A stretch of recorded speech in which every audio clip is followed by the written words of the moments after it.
Thank you, Sunny and Hessel and everyone at the MMCA. I'm very honored to be able to give this talk today.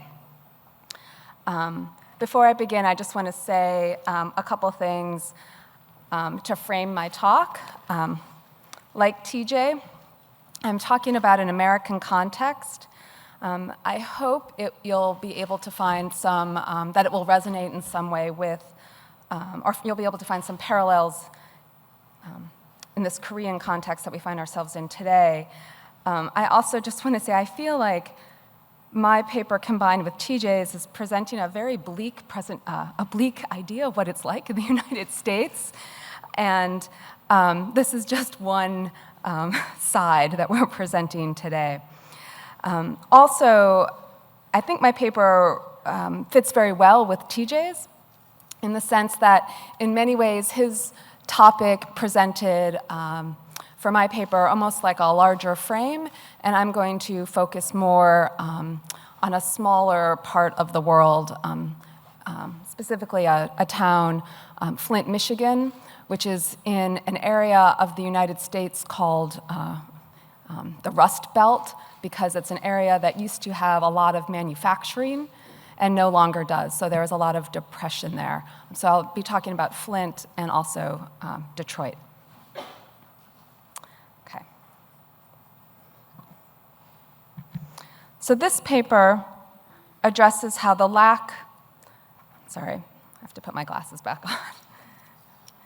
This paper addresses how the lack of infrastructure and access to clean water creates a system of durational incapacity, a slow death, in which those in need are left deprived.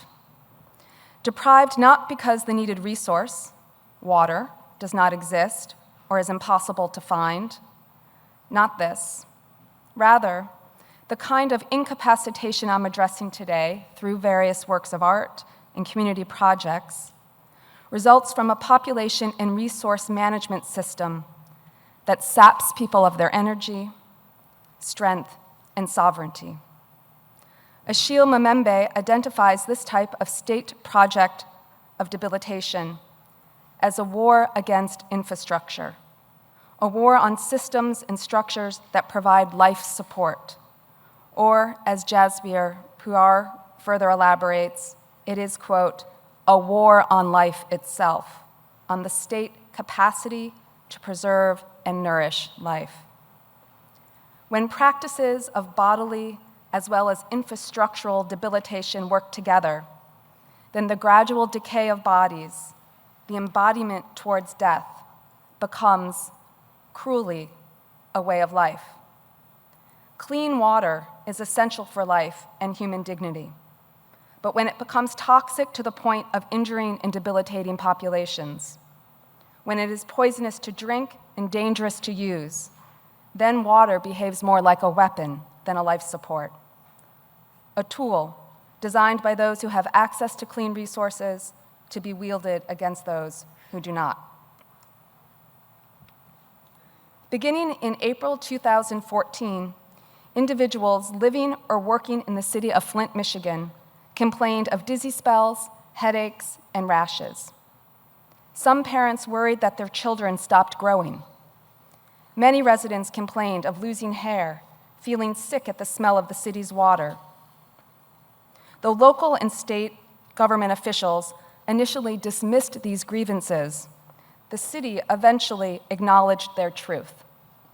Due to inefficient water treatment, specifically the failure to apply corrosion inhibitors to the water, substantial amounts of lead had leached from pipes into the city's drinking water, exposing over 100,000 residents to elevated toxic lead levels.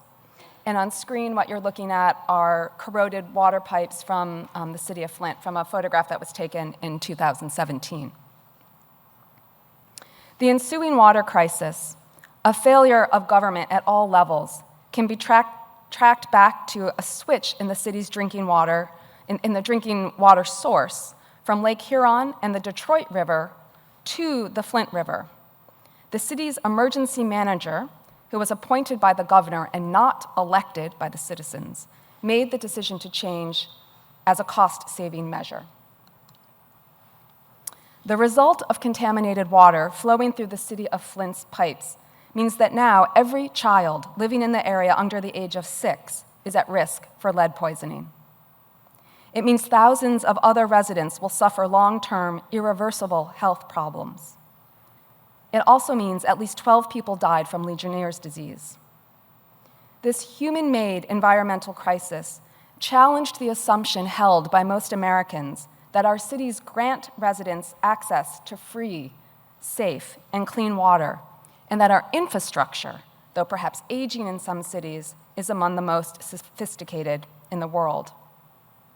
But even more than this, the assault on Flint's water should be seen as a component of the biopolitical regulation of working-class African-American populations. For an unconscionable amount of time, Flint's mostly Black residents could not use tap water for cooking, bathing, brushing teeth, or any number of other daily activities. During the water crisis, the city water's lead levels were so unacceptably high that any and all use could cause irreversible brain damage in children. So on screen on the left, you see examples of what the water looked like if it came out of the tap, and then on the right, tons of the piled or stockpiled bottled water that was eventually passed out by the government to residents in Flint. So this crisis should not be understood as an unintended tragedy where the leaders of a city in decline sought ways to save money and made some sort of horrific mistake. It was rather a decision based in the racialized politics of disposability. How then might we understand infrastructures and resource management as revealing the debilitating logic of racial and financial capitalism? And can any aesthetic intervention offer insight into such structures or remedy their incapacitating ongoingness? Perhaps even more pressing, how might we imagine a different world? What speculative futures can we dream? To try to answer these questions, I begin with LaToya Ruby Frazier's 2016 project, Flint is Family, which grapples in a series of black and white photographs with the infrastructural and environmental violence of Flint's water crisis. You're looking on screen at one image from this series, a young girl, Zion, brushing her teeth with the help of her mother who pours water into her mouth, and this is her toothbrush.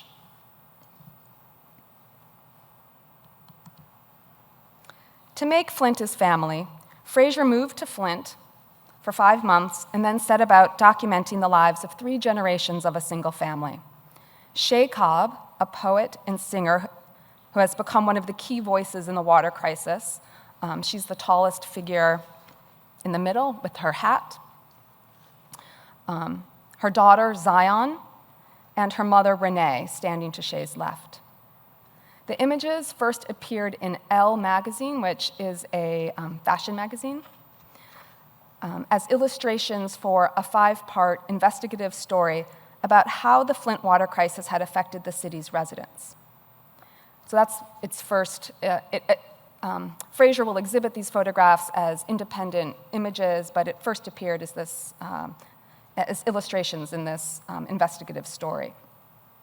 Frazier also composed her own captions for the images, and those present not only factual but also personal information, such as Shay's regret over not being able to teach her daughter how to bake because she does not have enough bottled water, or that Zion will not get to experience childhood joys like playing in the spray of a popped fire hydrant or having a water balloon fight. Okay, so on the right is a section from Elle magazine where the story first appeared, where the images first appeared. And you can see her captions here. So if you see this caption, that goes to the image that you see on the left. and it reads, this is the caption that goes to Shay helping Zion brush her teeth, and it reads, quote, "We don't ingest the water on any level," Shay says. "We waterfall little bits of bottled water at a time. Brush, repeat, waterfall, and gargle." That's that quote. And then the caption that goes to this top image that reads, "Shay and Zion," this is a quote now, "Shay and Zion at the Buddha West restaurant in Flint. We don't enjoy home-cooked meals anymore," Shay says. "They go out for practically every meal because it's so arduous to cook with bottled water. The Lebanese restaurant, Buddha West, is Zion's favorite. She likes the flame-broiled chicken and rice." So you get a sense in these quotations, or in these captions, that Fraser is interested in presenting this family, the Cobb family, not only through the cold, hard facts of the Flint water crisis, but also giving them some kind of human voice. Fraser's text reports as well that Shay had to leave her family's ancestral home because it was located in an area of town hit hardest by lead contamination. The caption reads, quote, "Shay and Zion at Shay's grandparents' home, 303 Mary Street, in Flint's 5th Ward. Shay's grandfather, Leroy Cobb, taught all the girls in the family about automotive maintenance.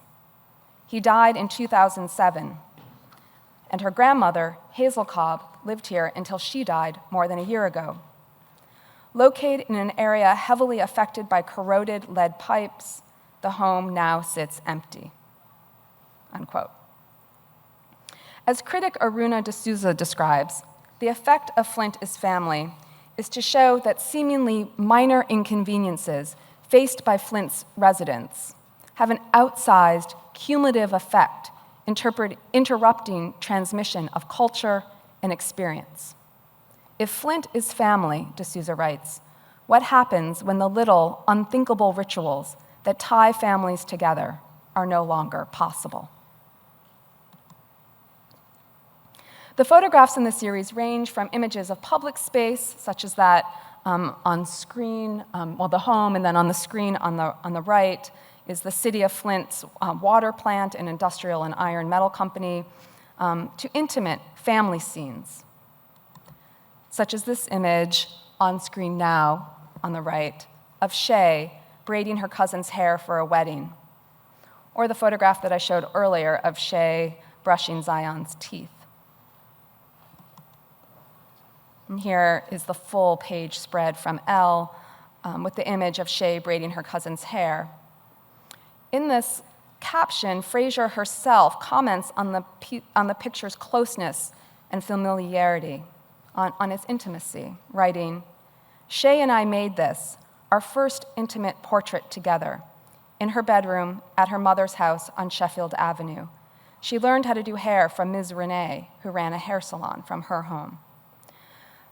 So Fraser is giving her this family she's not only reporting on what they're experiencing from the Flint water crisis, not only also giving them a kind of human voice, but she is also putting herself within this frame.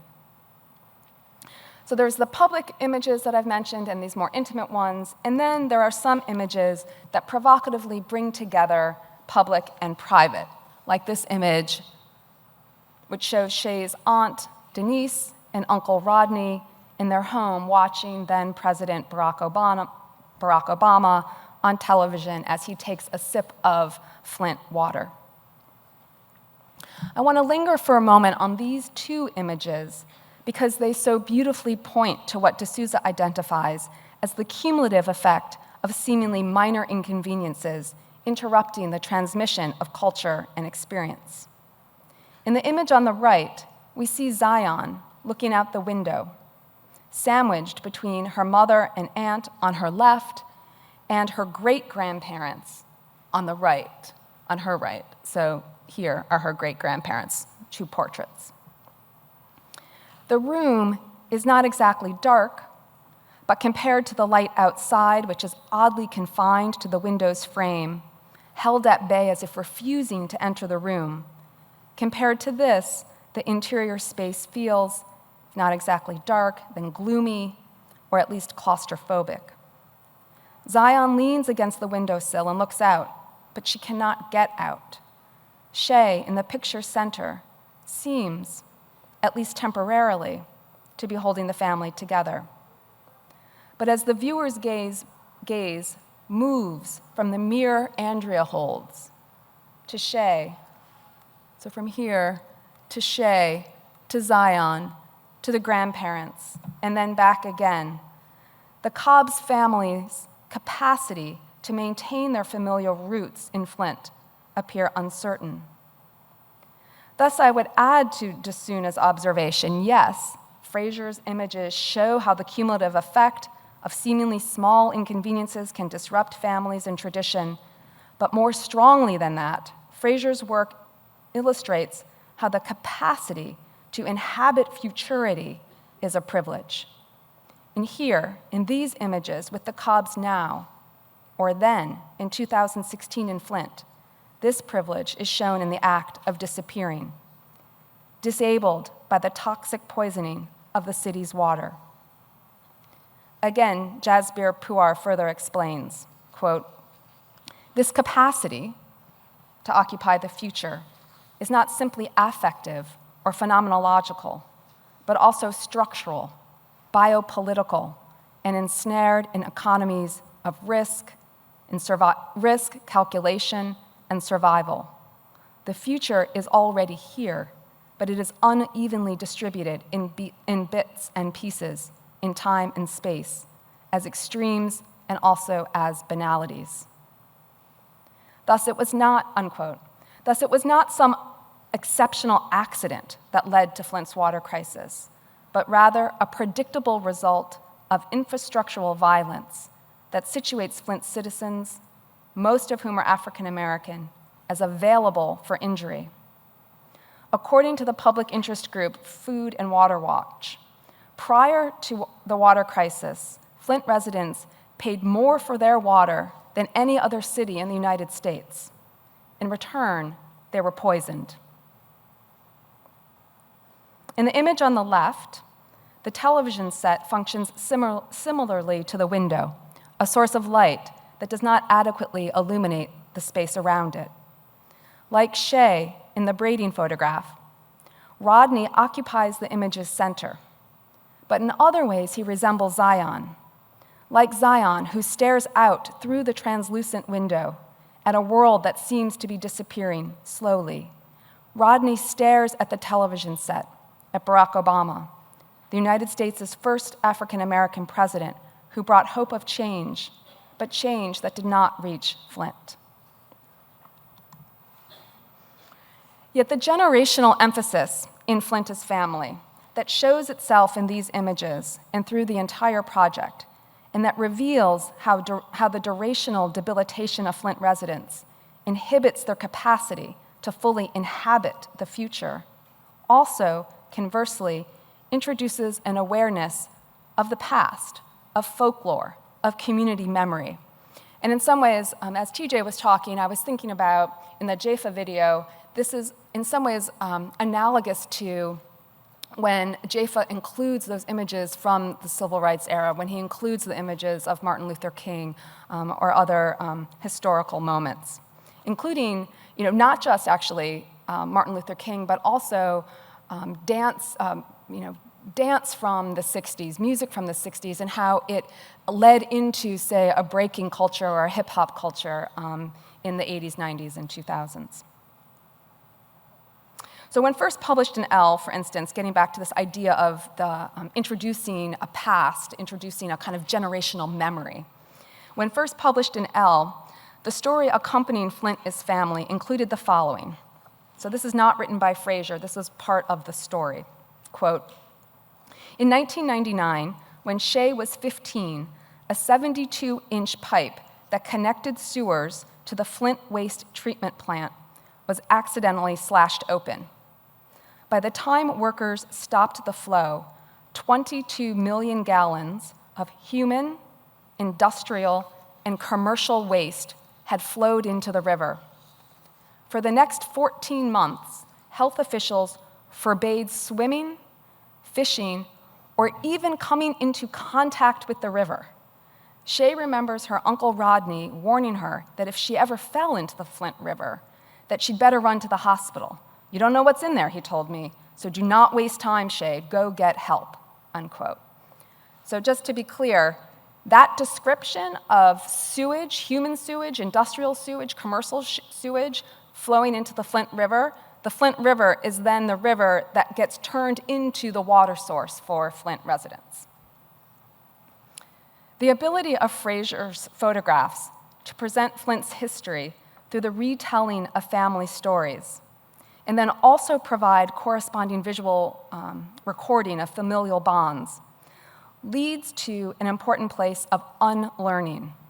That is, unlearning the origins of Flint's history and its water tragedy as framed by those who were crowned its founders or leaders and entrepreneurs. The right to destroy existing worlds and manufacture new ones in their place exists as another kind of sanctioned durational decapacitation that Fraser's images, in their directness, beauty, and memory, and their ability to present a counter-history based on familial memories, seek to halt. Thus, while Flint's family exposes the tragedy of Flint, the project is not without optimism. It shows the city's residents their will to persist. In 1983, well before the city's 2014 water crisis, a journalist for Detroit News referred to Flint as a place where, quote, "there are so few people about that you might think the neutron bomb had hit." Fraser's touching images of families, of a family, persisting through time, exposes the lie of that emptiness. Still, for Shay and her daughter, life in Flint became untenable, and on June 25th, 2016, they left for Mississippi, which is a state in the south of the United States, to live with Shay's father, as two of the images on screen show. So in the middle image, you see Shay putting gasoline in her car, and then you see the car getting ready to drive away on the image on the right. The deployment of water as a weapon in the war against life-providing infrastructure led Shay to leave Flint. Yet the weaponization of water in the United States is not confined to Flint's history. When water rushes powerfully through a fire hose and is aimed at people instead of flames, when it is used, as shown on screen, during a civil rights protest in Birmingham, Alabama in 1963, to knock people, children, down in order to shut them up and wash them away, well then again, water here behaves more like a weapon than a life support. Here are both images on screen now taken by a reporter, a photojournalist, but also a documentarian named Charles Moore, from this series of civil rights protests that happened in Birmingham in 1963 that are collectively known as the Children's Crusade. These protests, which happened from May 2nd until May 10th, again in 1963, saw thousands of children aged from kindergarten, so 4 or 5 years old, to college, skip school to participate in the fight for equal rights and to end desegregation. Martin Luther King was responsible for organizing the Children's Crusade, and it was a very controversial decision even at the time to focus on the participation of young people. But King encouraged parents to let their children participate, saying that it would give them, quote, "a true sense of their own stake in freedom and justice." But it's also, when you look back through letters from King and also meetings from the Southern Christian, the Southern Christian Leadership Committee, that King really hoped that photographs, that the event, that the Children's Crusade would become a photogenic event, and that images of children protesting peacefully possibly in the face of police violence, would elicit support from whites who were sympathetic to the civil rights cause, especially in the North. And in fact, the New York Times gave front-page prominence to photographs of the Children's Crusade for 5 of its 9-day duration, leading some historians to argue that the images that emerged from the Children's Crusade of children and teenagers being attacked by police dogs, clubbed by police, or knocked to the ground by fire hoses, created enough outrage throughout the country that the city of Birmingham took its first steps toward desegregation. Some also credit then-President John F. Kennedy's expressed support for federal civil rights legislation to these images that flooded the media.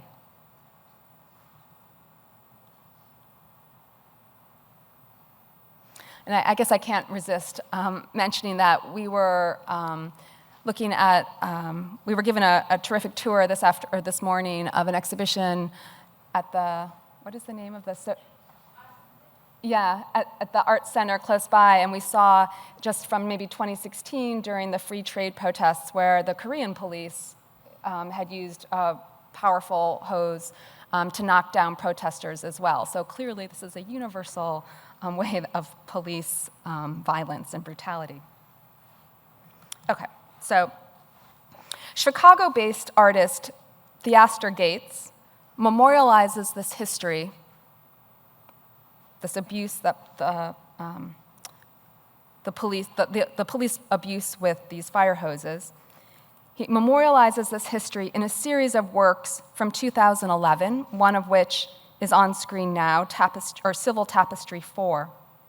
This work is quite large. It is 6 feet by 16 feet, or 2 meters high by 5 meters wide.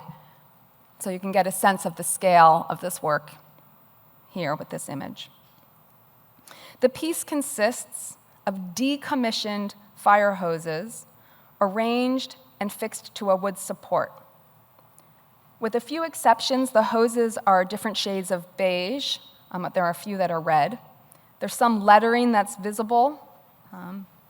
That's what these black markings are. It's lettering that's identifying the hoses' manufacturers.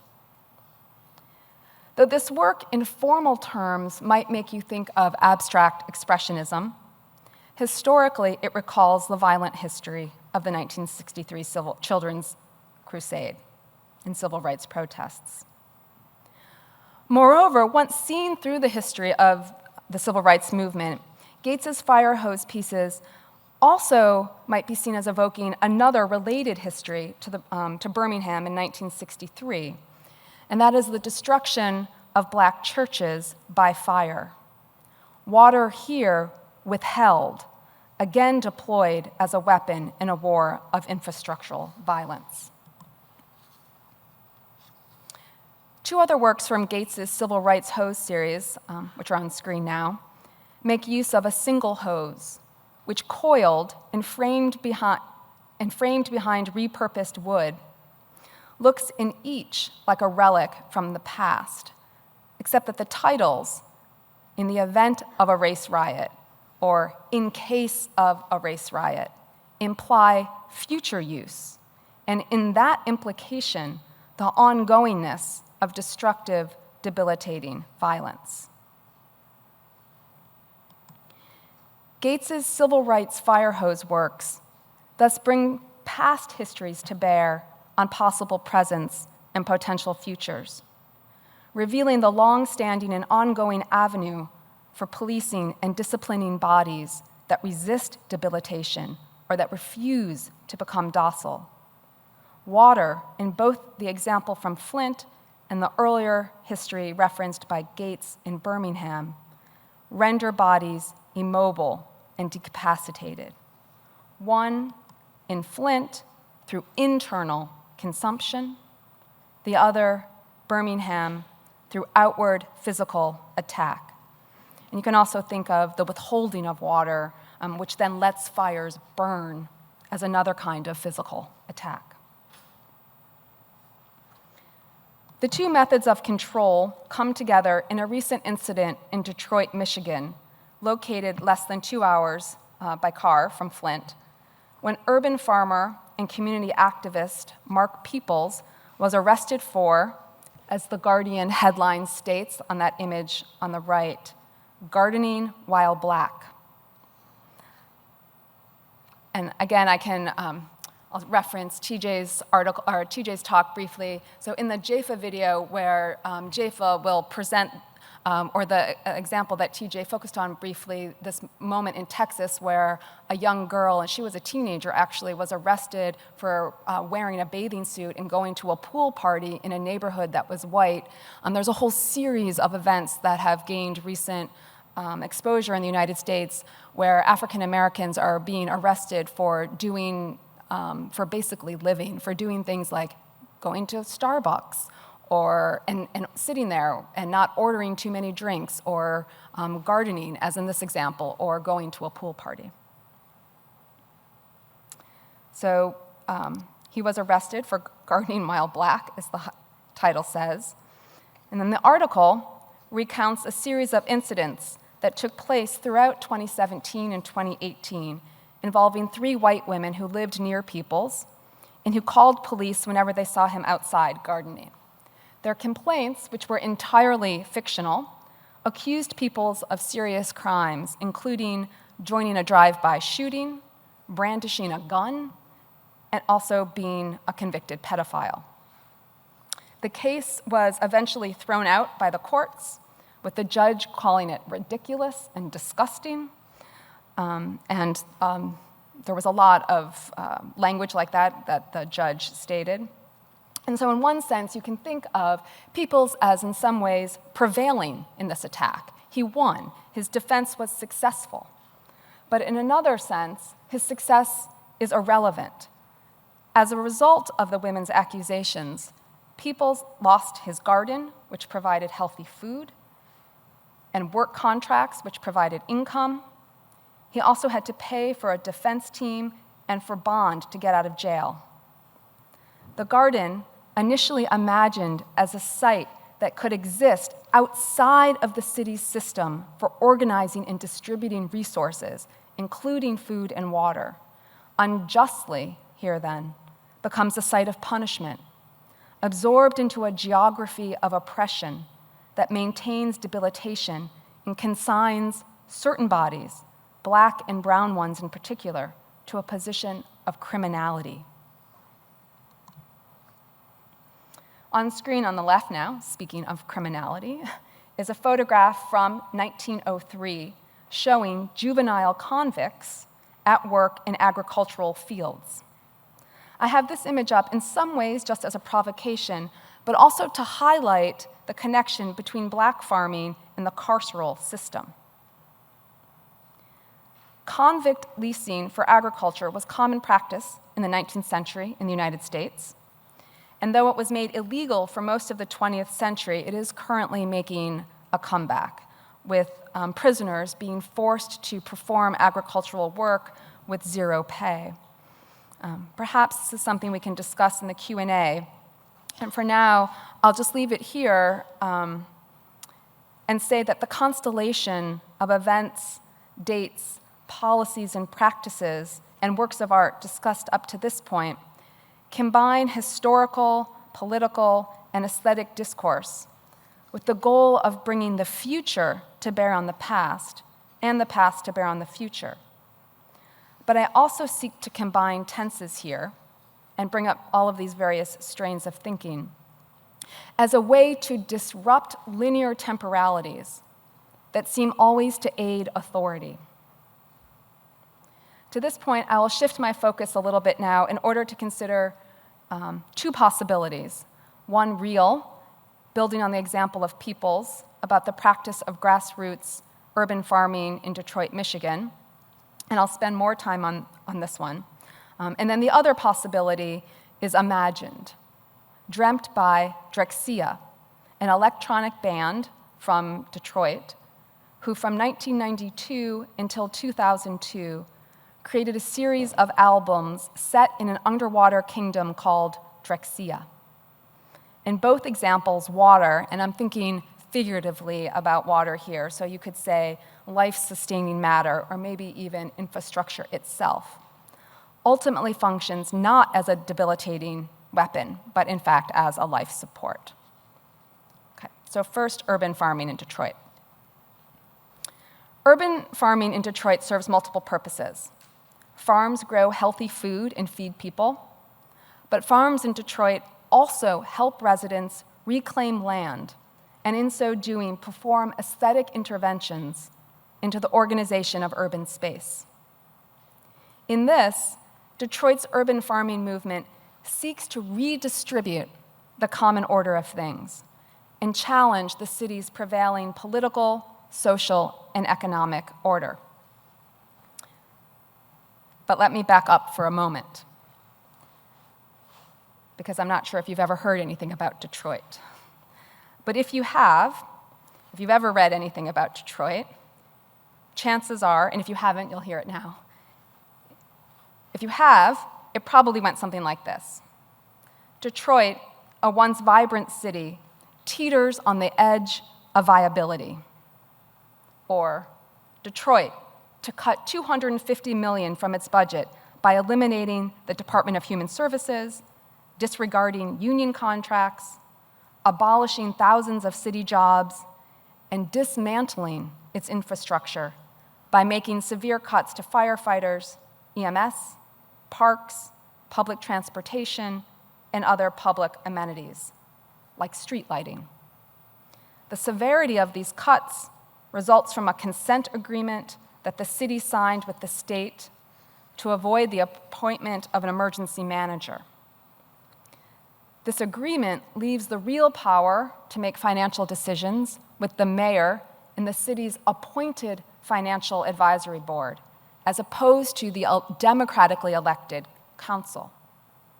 This structure, I hope, reminds you a little bit of Flint, whose democratically elected leaders were also stripped of their powers by the state government. Also like Flint, the effect of proposed cuts on the city's residents was harsh. The decision to ration street lighting, for instance, and provide basic services only to certain areas of the city that were considered viable, means that for years, whole areas of Detroit deemed distressed, and you see examples from a series of photographs that were taken by Tim Hetherington that were published in GQ magazine. So whole areas of Detroit that were deemed distressed were basically shut down. Residents were ignored, and many were forced out. Parts of the city essentially shut down. And this, even though people were still living there, it's just the city decided to stop servicing those areas. But there is another story about Detroit.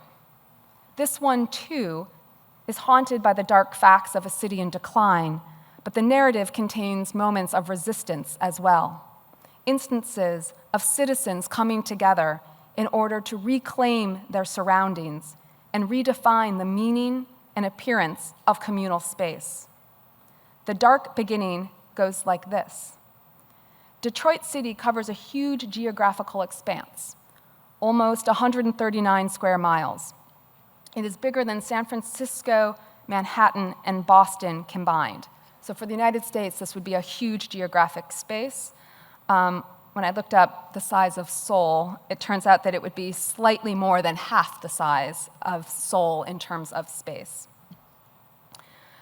Once nearly 2 million people called Detroit home, that number now is just a little more than 700,000, which means a significant portion of the city is totally abandoned. There is a 33% foreclosure rate, and more than 70,000 vacated homes punctuate neighborhood streets. The post-industrial abandonment of Detroit has led to a vacant, dying landscape where grass, trees, and dirt encroach upon and at times completely occupy the city's formerly urban spaces, capitalism's detritus. Yet these urban prairies, which might be thought of as new, used spaces, are not entirely empty. Hundreds of community, school, and family gardens have appeared as increasing numbers of citizens recover deserted land, often taking it without any kind of permission, just in a kind of unauthorized taking of public space. And there, in taking this land and turning it into spaces to grow food, they are contributing, wittingly or not, to the formation of an environmental movement that addresses the failures of the present, while also working to establish a public ecology that, among other things, seeks to undo infrastructural violence and create a world of possibilities. Here are some examples. D-Town Farm, founded in 2006 as a project of the Detroit Black Community Food Security Network, or the DBCFSN. This began on just a small quarter acre. It is now a 2-acre urban farm located in an abandoned tree nursery, which had been formerly run by the city in an area of the city called Rouge Park. Brother Nature Produce, founded by Greg Willier in 2009, is a thriving farm located in Corktown, one of Detroit's oldest neighborhoods. And Feed 'em Freedom Growers, or FFG, which began in 2008 when Myrtle Thomas Curtis, and you see her here on the left, and Wayne Curtis, who's next to her, set up a garden to improve community spirit. What began with a simple garden bed has grown into multiple parcels of land. Local farms like these, and many more could be named, provide a real service to Detroit residents in that they make food affordable and accessible. But what D-Town, Brother Nature, and Feed 'em Freedom also have in common is a commitment on a part of their founders and workers, not only to the creation of an alternative food system, but also to an alternative and reinvigorated public sphere that seeks to establish new systems of operation outside of the kind of state-sanctioned infrastructural violence that caused Flint's water crisis, or that led to the abandonment of Detroit in the first place. And to those ends, each of these farms can be thought of as initiating a transaction of politics through space by refusing to conform to codes that dictate how a city's landscape is organized and how resources are allocated and communities formed. They also challenge what species have a right to exist and question what forms of property are consistent with democracy and prosperity. About this, Malik Yakini, founder of DBCFSN and D-Town Farm, is clear. Regarding D-Town Farm's mission, he says, for instance, quote, "What we're doing is reframing agriculture for African Americans as an act of self-determination and empowerment." This is a particularly powerful statement in Detroit, a city that is 85 to 90% African American, many of whom associate agricultural work with slavery or sharecropping, or more recently, as discussed previously, with prison labor. Willier, from Brother Nature Produce, is equally explicit about how he views his role. Quote, "The industrial food system has failed us. We have to figure out how to feed ourselves, and Brother Nature is part of that." Thompson Curtis from FFG also speaks about food justice, though she does so in slightly different terms. Quote, "If I see someone walking down the street, and if I see them enough times, and I'm out in this garden, and they're looking, I invite them in. I let them know this is your garden. You can shop here. You can come pick here. And if you spend some time here, you can pick all you want." The political urgency of these positions resonates, knowing that many parts of the city of Detroit are food insecure, meaning you have to travel a far distance to get to a grocery store. But Thompson Curtis's comment suggests that she understands her gardens to be doing something more than just delivering food to members of the community. She speaks of herself and her garden together as one entity, calling out to spectators, the neighborhood pedestrian, or anyone walking by. She and the garden invite these viewers in. She asks if they would like food. She asks if they would like to participate or work with her in her project. In other words, she shuttles the neighborhood pedestrian from a space of observation, a space outside of community and outside of politics, back into a world that demands engagement, thought, and negotiation with another. In Detroit, a city so often forgotten or already declared failed, this kind of engagement in and with public space functions as a demand to be seen and included, and ultimately, I think, as a visual expression of a political self. As poet, performer, and storyteller Jessica Care Moore declares, quote, "Somebody's got to tell them we are not ghosts, that we are in this city, we are not ghosts, and we are alive."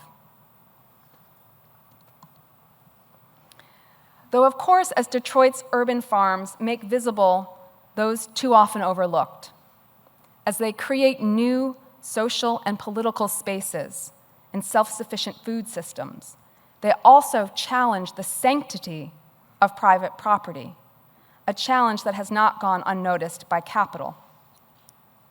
In 2009, Detroit native and financial services entrepreneur John Hance proposed to purchase 10,000 acres of vacant and city-owned property in Detroit in order to convert it into the largest private, for-profit urban mega-farm in the world.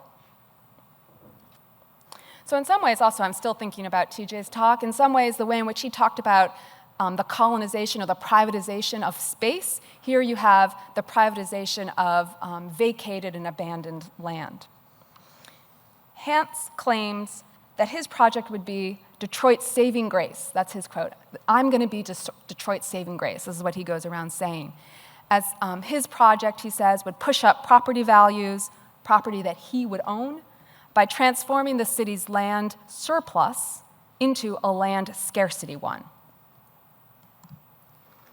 For according to Hance, Detroit, quote, "cannot create value until it creates scarcity." In this sense, the Hance Farm project openly prioritizes creating wealth by appreciating real estate rather than creating value through productive activities. And if successful, the urban megafarm will clearly lead to an impressive accumulation of private wealth on what was once public land. Not surprisingly, local groups raised concerns about Hance's farm plan, and Hance scaled back. Instead of 10,000 acres, which would have been a huge amount, Hance Farm ended up purchasing something closer to 200. And instead of growing crops, they're focusing right now on trees. At first for beautification purposes, later for timber. And what you see on the right just is in Detroit, a local filmmaker did a documentary about the Hance Farm, and he called it Land Grab, which gives you a sense of the orientation of some of what the people on the ground think about the Hance project. But whether or not Hance is motivated by real estate speculation or a sincere desire to help underserved and neglected communities, at stake in the discussion is not only a difference of opinion concerning the appropriation of urban space, but also how one understands and perceives nature, and how one understands or might construct an infrastructure of survival. In the Hance model, nature is posited as something that needs to be saved from negligent governments, restored and protected from human destruction. This is at the heart of beautification. Yet this bifurcation of the natural and the social paradoxically entails the possibility of producing nature as an object that is embedded in financial networks, that is itself a commodity. Indeed, it is in opposition to exactly this kind of financialization of nature that Detroit's grassroots urban farms seek to restructure the natural world, circumvent institutional capitalist structures, and develop a more democratic food distribution system where infrastructures never stunt or debilitate through control of food, water, or any other service. Detroit's grassroots urban farms, in other words, might function or could function as important avenues by which new types of collectives are formed, and as an alternative cultural institution that teach us how to think differently about creative practices of survival. Whether or not they possess the social power to combat large-scale, well-funded corporate interests like the Hance Farms or even more recently General Motors, which wants to take over some of Brother Nature's land just in the last couple months. It remains to be seen whether or not they'll be able to combat that. Okay, so that was urban farming in Detroit. To conclude, I'll just briefly discuss Drexciya as another kind of provocation. This time thinking about how the aesthetics of the utopian temporary and of Afrofuturism, including past counter-futures, might function as a response to the policies of infrastructural violence and durational death that I've been talking about throughout my paper today. On screen, you're looking at two renderings that were produced by Drexciya fans of Drexciya mythology. As I mentioned earlier, Drexciya was an electronic music duo from Detroit, consisting of James Stinson and Gerald Donald. The band made music from 1992 until 2002, when Stinson, who many viewed as the driving force behind the band, died at the age of 33. All of Drexciya's albums are set in an underwater kingdom called Drexciya, a place populated by the children of slaves who had been thrown overboard during the Middle Passage. And on the image on the right, this is like the idea of the slave ship where these women are being thrown overboard. Though their captors sought to murder them, the female founders of this fictitious world refused to die when thrown into the ocean.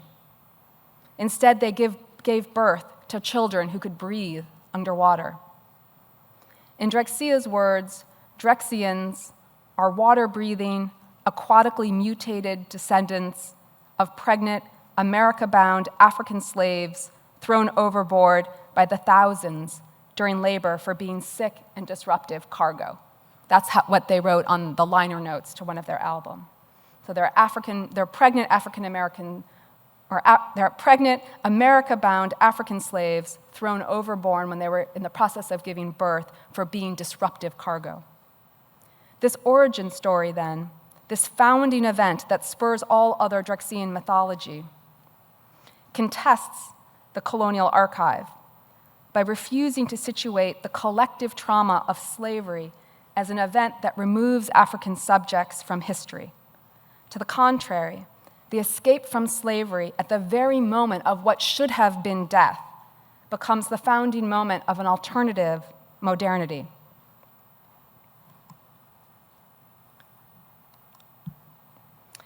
Achille Mbembe begins his now well-known and influential text, Necropolitics, with this quotation, quote, "What place is given to life, death in the human body, in particular the wounded or slain body? How are they inscribed in the order of power?" Unquote. The Drexciyan fantasy, in which the sea is liberatory and water is life, answers these questions by delivering an antidote to the weaponization of resources, and perhaps an alternative way of confronting historical and ongoing atrocity.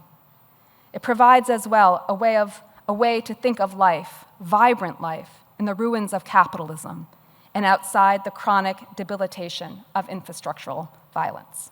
Thank you.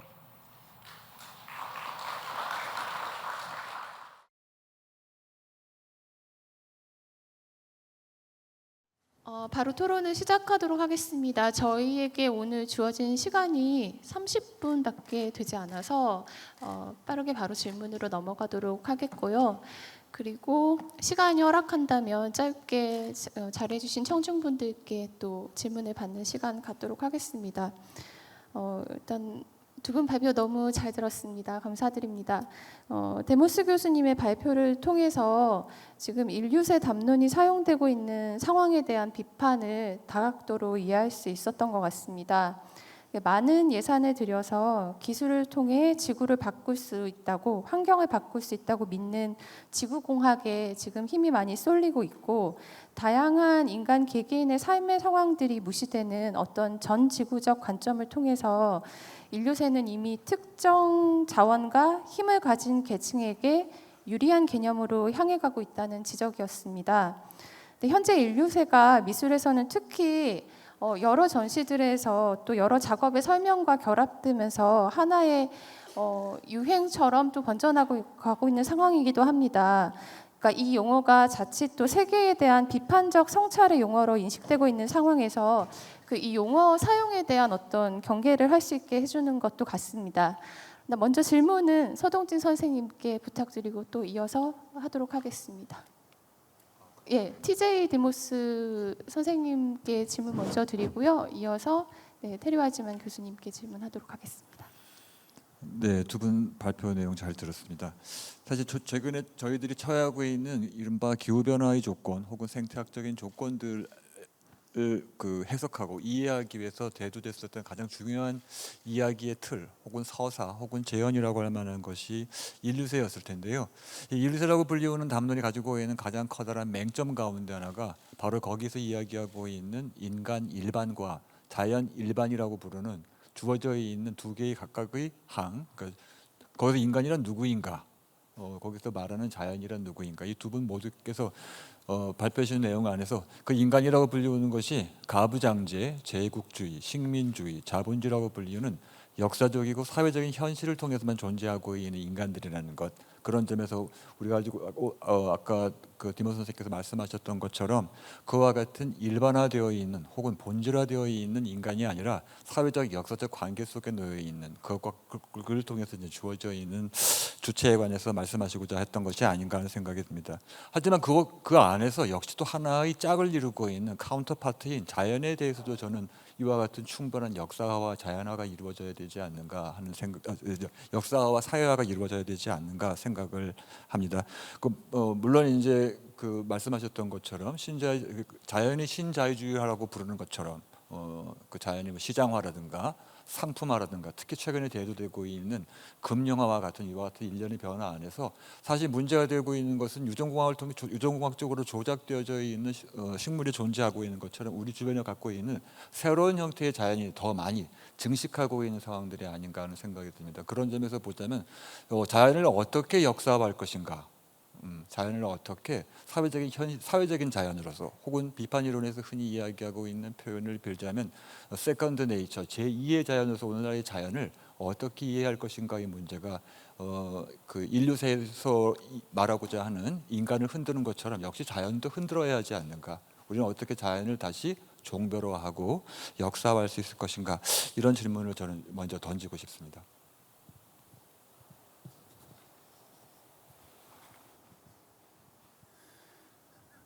Thanks for that question, and I completely agree we have to think about historical natures as well, and you're absolutely right that with the Anthropocene, one of the central problems as far as I see it is this, as I was mentioning in my talk, is this tendency to generalize and think in terms of human species being instead of the particularities of different kinds of people, different class formations, racial, ethnic, religious, etc. Right? These important differences are really crucial in terms of giving us any kind of political traction to deal with climate transformation or environmental change in a way that could integrate justice into our thinking.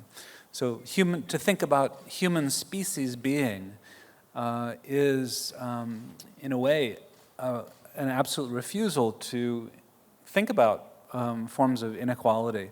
And it's a vague, general universalism that I think is actually profoundly depoliticizing. This is part of the problem. So this is why I wrote a book that is, in a way, it's a provocation against the Anthropocene.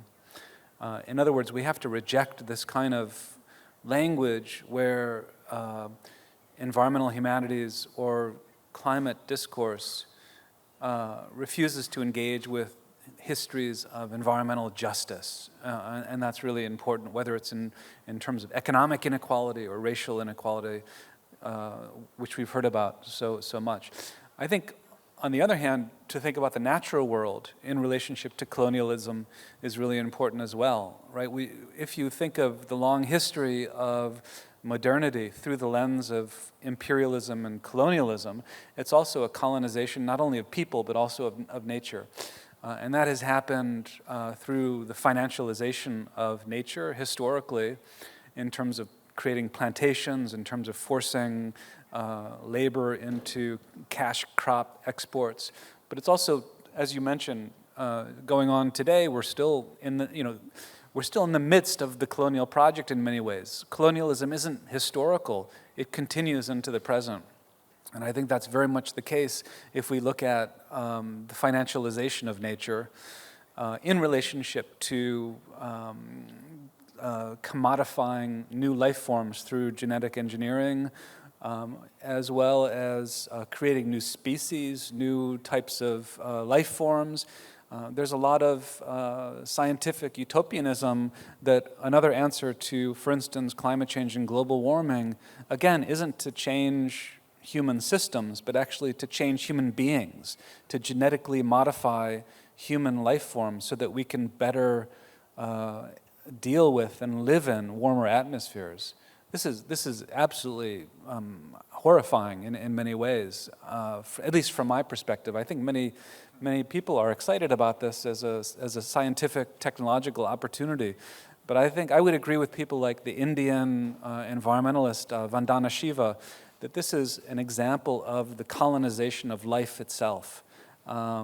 And we have to be incredibly skeptical and critical because we don't know what the implications will be. And this kind of scientific alteration of life forms, which is coupled with the commodification of life forms through copyright, intellectual property, these kind of mechanisms that go along with corporate globalization, these carry unintended consequences, and they violate profoundly scientific ethics like the precautionary principle.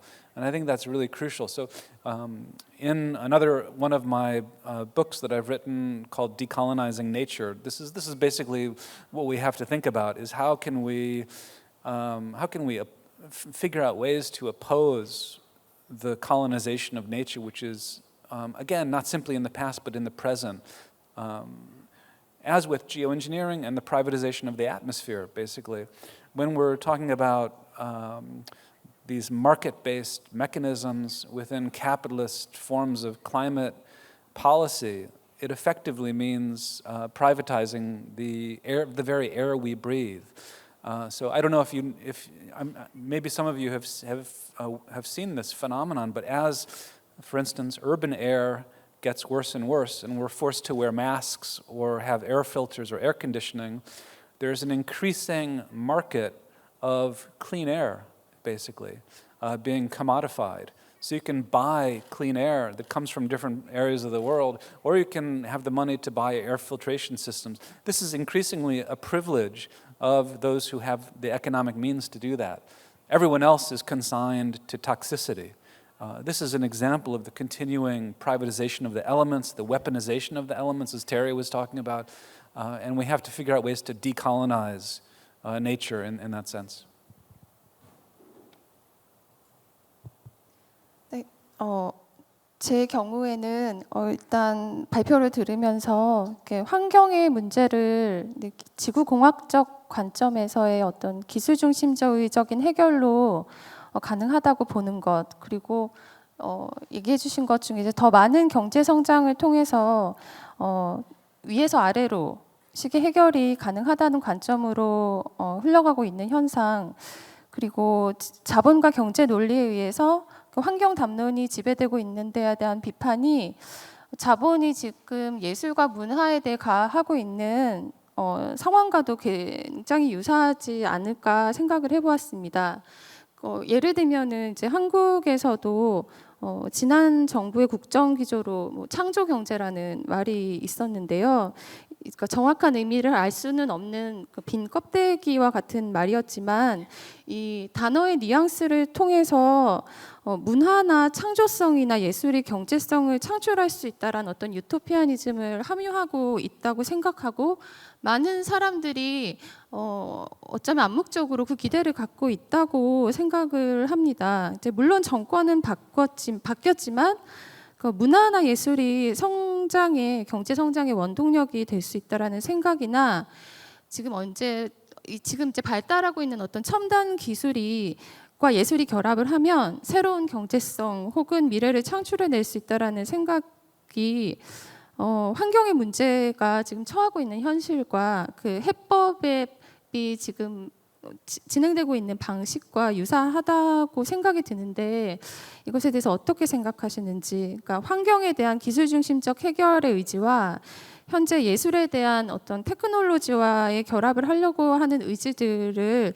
좀 연결해서 볼 수 있을지, 나아가 이런 예술과 기술이 기술로서만 결합될 때 저는 가끔 어떤 그 말로 설명할 수 없는 좀 불편함을 느끼게 되는데 그런 부분들에 대해서 어떻게 생각하시는지 좀 얘기를 듣고 싶습니다. Sure, thank you again. It's a great question.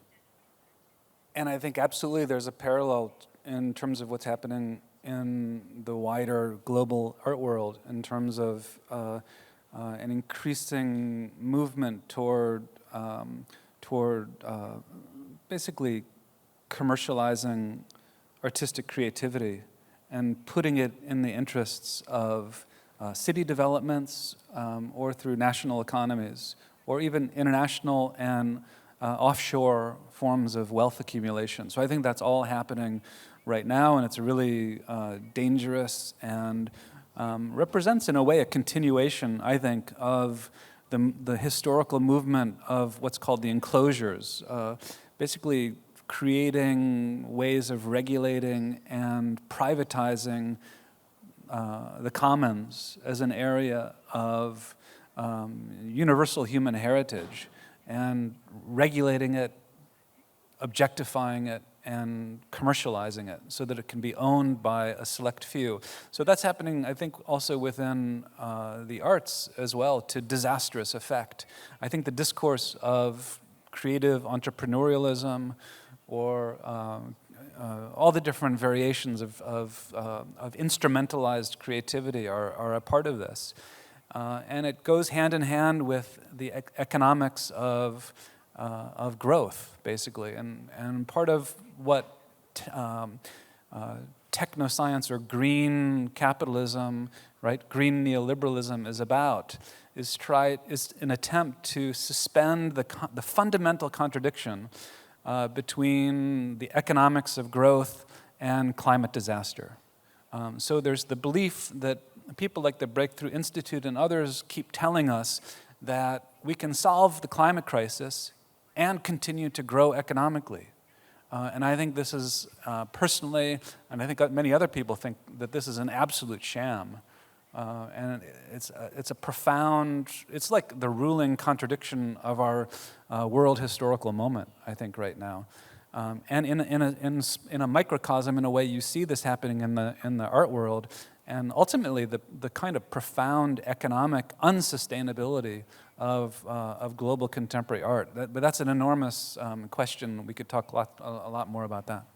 But if I can just, I don't know if this is, it is on. So also, one thing that your question made me think about, in the United States, we're very, very familiar with that language of the creative economy and all of this kind of stuff, to the point where it becomes so ludicrous. Like, if you look at, really, I mean, if you look at, like Subway sandwich, I don't know if you have this restaurant here, they call the people sandwich artists, so that every very low-level service kind of economy job has this kind of creative side to it.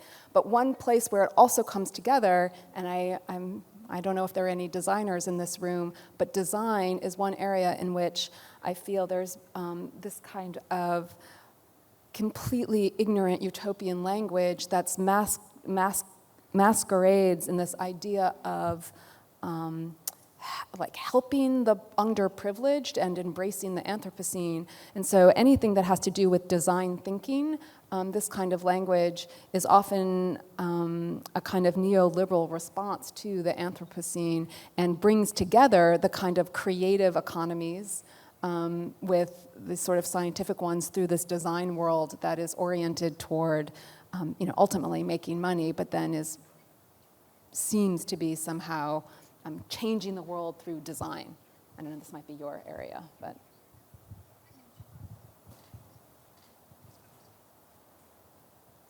이어서 서동진 선생님께서 테리 와이즈만 교수님 발표와 연관해서 질문을 해주실 수 있을까요? 시간이 없어서 좀 빨리 진행하고 있는 점 양해 부탁드립니다. 그러면 저한테 질문할 수 있는 기회가 마지막이네요. 제가 질문을 하나 더 하고 선생님께서 하나 더 하시면 좋겠습니다. 네. 아니 테리 와이즈만 선생님한테 던지고 싶은 질문이 따로 있었기 때문이다. 오늘 두 분 모두에게 해당되는 질문이기는 한데 인류세라고 불리우는 조건에서 혹은 지금의 기후변화라는 생태적 조건에서 우리는 어떻게 싸울 수 있는가의 문제를 이야기할 때 두 분 모두가 염두에 두고 계시는 것이 프린트라고 불리우는 작은 지역적인 공동체이거나 디트로이트라고 불리고 있는 현재는 러스트벨트에서 몰락해 가고 있는 작은 도시의 주민이거나와 같은 그 주체들입니다. 그래서 오늘 또한 이 현재 우리가 가지고 있는 그 생태적 위기 조건에 처하고 있는 사람들은 또한 동시에 지구적인 인물이기도 합니다. 자, 이와 같이 서로 다른 예를 들어서 지금 인류세라고 불리우는 대상 안에서 존재하고 있는 자연이 박테리아나 바이러스나 아니면 미세먼지나 미세 플라스틱과 같이 극단적으로 확대된 이미지를 통해서 나타나기도 하고 전지구적 차원의 숲이나 아니면 대양처럼 극단적으로 축소된 형태로 나타나기도 합니다. 이와 같은 자연을 둘러싸고 있는 이미지화, 재현을 둘러싸고 날 때 자연이라고 불리우는 것이 재현이 거의 이제 파탄이 난 상태가 아닌가 하는 생각이 들기도 합니다. 또한 동시에 그 과정에서 이 문제에 대처하기 위한 주체도 방금 말씀하셨던 것처럼 아프로퓨처리즘에 등장하고 있는 그와 같은 주체만이 그런 주체를 넘어서서 오늘날 왜냐하면 우리 많은 사람들이 정체성의 정치라고 불리우는 그런 정치에 많이 지쳐 있기 때문입니다. 인류세라는 조건 안에서 과연 이 기후 변화에 대처하고자 하고 있는 인류의 인터내셔널은 불가능한 건가? 아프로퓨처리즘에 연루되어 있는 이런 커뮤니티 주체만이 있는 건가? 그리고 그 안에서 착취당하고 있는 주체들이 물론 역사화되어야 함에도 불구하고 제국주의의 사라 사막 이남에 살고 있었던 탄소 배출권이 대기권 탄소 배출권 거래를 위해서 숲에서 쫓겨나 있는 인클로저화되고 있는 사라 사막 이남의 흑인과 프린트에 살고 있는 주민은 어떻게 연대할 수 있는가? 이런 질문들을 저는 한번 던져보고 싶었습니다.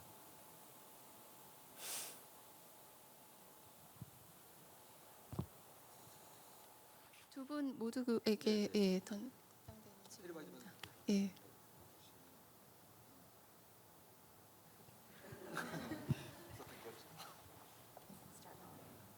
Okay.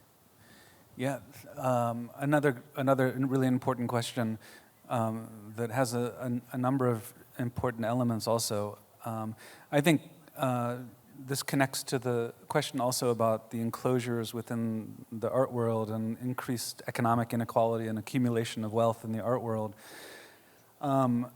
We're seeing at the same time that that's happening, massive expansion of experimental, creative, critical, collective forms of creativity outside of conventional artistic spaces that are also about ways of living otherwise, right? Alternative forms of life that are collective and collaborative, and Terri was talking about some of them.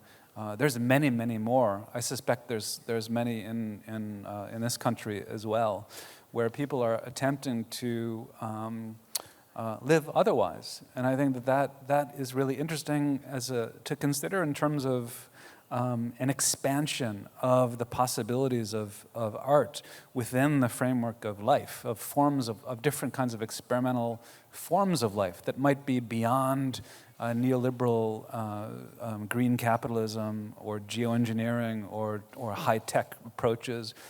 They don't have to be anti-technological, but they can use technology for different purposes, for the purposes of life, for equality, for social justice. I understand that many people are maybe tired of identity politics, But I think it's important to continue to think about justice, but not only justice within the human, but also what would it mean to think about justice within the more than human realm, particularly at a time of a mass species extinction crisis that we're living in right now. Terri mentioned the way that the notion of future is distributed unevenly, and it's a fact that many species are being defutured, or their ability to exist into perpetuity is being withdrawn. That's what extinction is, right? So I think we have to talk about multi-species justice on that level. So, like, how can we resist, and how can we compose? How can we create a notion of we or collectivity that isn't just anthropocentric, isn't just about the human, but is about living within relations to the more than human realm in a multi-species world of justice? I think that's a critical question. And there's lots of activist groups and social movements that are dedicated to that very question. And I guess my response to that would be sort of the reason I sort of nodded to TJ and suggested that he go first is because I tend to be more pessimistic than DJ, actually. He's always like, talk about something positive at the end. It's very hard. But you did. And I did. But it's very hard for me because I read about Flint and I'm like, actually, this is all about death. This is just about death. It's very hard for me to find how to see it otherwise.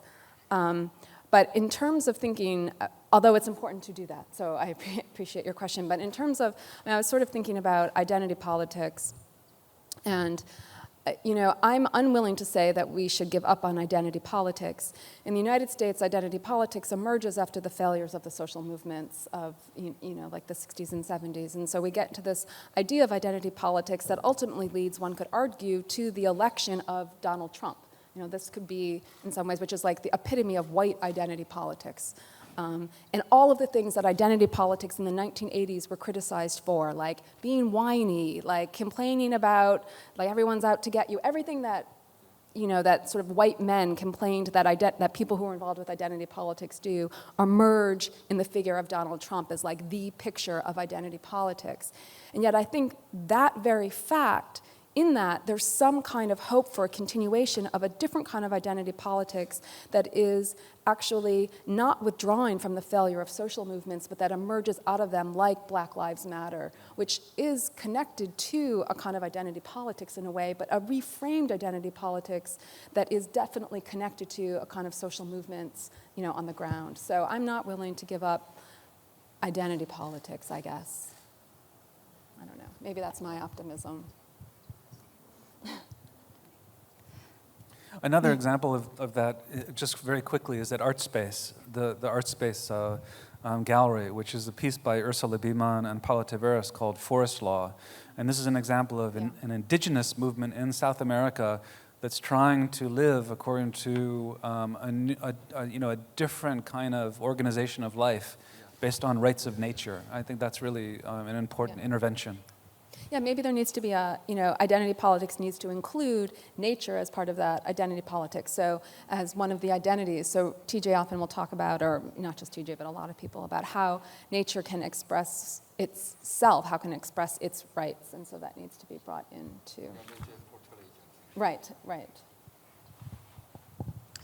네, 테리 와이즈만 교수님께서 기본적인 인프라라고 생각되는 그 물과 같은 자원이 굉장히 모순적이게도 무기로 사용된 역사를 또한 설명해 주셨고, 또한 권력이 문제 해결을 지연함으로써 느린 죽음을 유도한다라는 말씀을 해주셨는데, 이 느린 죽음이 저한테는 굉장히 또 충격적으로 다가왔던 것 같습니다.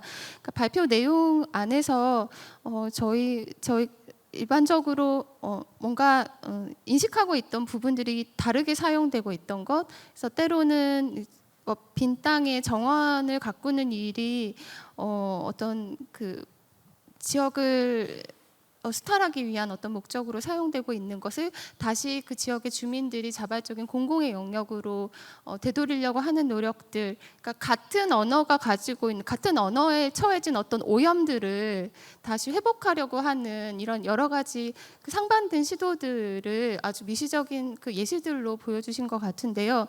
그 얘기를 들으면서 저는 역시 미술관에서 일을 하고 있는 사람이기 때문에 미술관이 뭘 할 수 있을까를 계속 생각을 하게 되는 것 같습니다. 이것이 아마 지금 앞으로 진행될 이 심포지엄이 개최되고 있는 이유이기도 할 텐데요.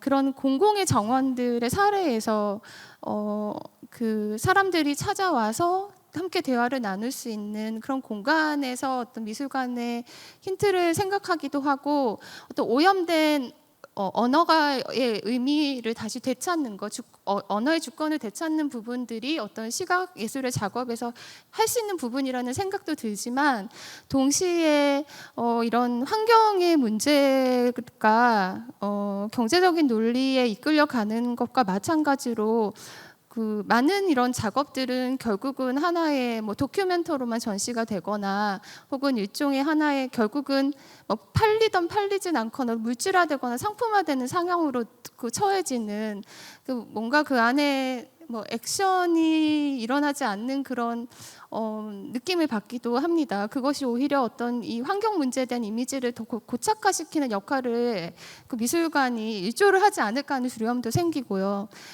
그 미술관이라는 때로는 관료적일 수도 있고 또 때로는 많은 자본에 의해서 영향을 받기도 하는 이 공간이 이 문제에 대해 이 상황에 있어서 어떤 가능성을 상상해 볼 수 있을까 다소 큰 질문이긴 하지만 네, 의견을 들어보고 싶습니다.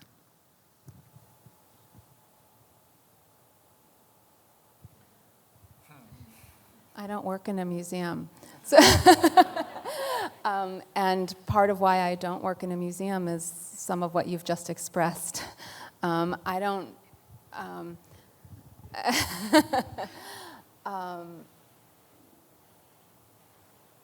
So let me think about when you were talking, and I also see this clock that tells me I have 2 minutes and 30 seconds. But when I first started looking into Detroit, so I teach in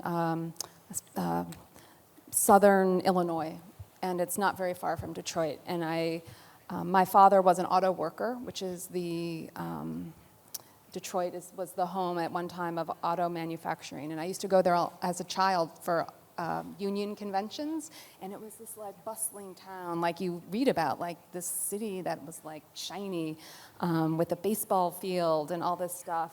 And I started going back to, as I became interested in urban farms, and what I saw were roads that had been so neglected by the city government that actually the ground was beginning to take over in a very short amount of time, 5 years maybe. Like the roads were falling apart, and the earth was kind of reclaiming that space in some way. And that's what the urban farms, I think, also do. And I guess I would say that perhaps there's some way in which museums can have that same kind of, can maybe do that, fall into that same kind of model where in some ways, TJ and I were talking about MoMA in New York earlier today, and when was the last time MoMA did an exhibition like the one that you just did? When was the last time they did an exhibition that wasn't a single artist monograph sort of exhibition designed to bring people in? Maybe if you can think about museums as falling apart so much that the earth is beginning to like seep through, that then they can create, that can be the opportunity to create a kind of new, a radically new kind of model of a museum. But museums as they exist now, I don't know. I mean, I'm sure we'll hear about this in the next couple of days about social practice. I can be very critical of that kind of approach sometimes. So here comes the optimist. Here, you can do it. No, but I just want to inject some complexity. I don't think you disagree with this, right? There's museums and museums. They have their own political ecology. Yes. There's lots of different kinds. They're like right now, it's a really interesting and tremendously conflictual time for many museums because we're seeing that there are often spaces of elite economic interests, like from the pharmaceutical industry or the arms industry or security industry, that are the patrons or CEOs that are on board of trustees. That goes all the way back to the 1980s. Right. It has a long history of art's relationship to wealth.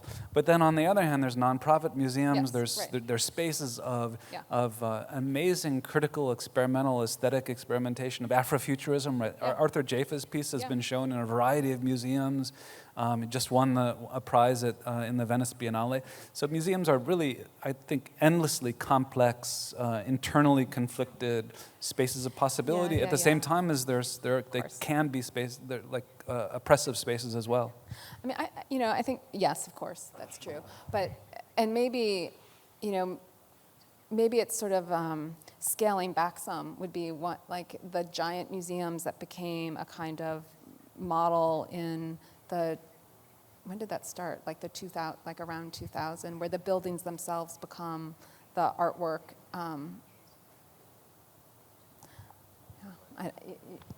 So maybe scaling back some. 오늘 발표를 해주신 두 분과 또 토론에 함께해 주신 서동진 선생님께 감사드립니다. 함께해 주신 모든 분들께 감사합니다.